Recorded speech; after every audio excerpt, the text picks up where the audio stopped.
Chromosomal mutation. अगर हम chromosomal mutation की बात करते हैं तो ये ना ही क्रोमोसोम का नंबर चेंज करता है जबकि साथ साथ जीन की पोजीशन भी चेंज कर देता है। तो ये दोनों कैटेगरी आती है हमारी क्रोमोसोमल म्यूटेशन के अंदर। अब इसके टाइप्स क्या हैं, इससे पहले वो डिस्कस कर लेते हैं। तो मॉर्फोलॉजिकल मॉडिफिकेशन के हिसाब से क्रोमोसोमल म्यूटेशन के टाइप्स हैं। सबसे पहले deletion, second duplication, third translocation, fourth inversion.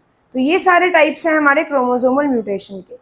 Deletion, deletion की अगर हम बात करते हैं तो इसमें जनरली क्या होता है, क्रोमोसोम का एक सेगमेंट खत्म हो जाता है जिसकी वजह से there is a deficiency and both the segment of chromosome can unite again after deleting the intercalary segment.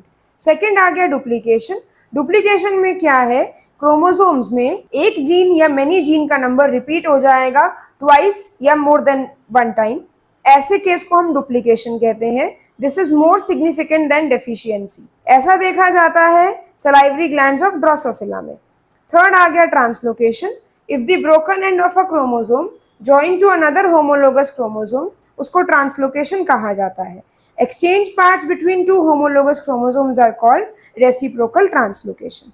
Inversion, in inversion sometimes as a result of doubly broken chromosome, the centerpiece is inverted. For example, chromosome with the gene order A, B, C, D, E, F, G, H is broken between B and C and between F and G. The center portion turned through 180 degree.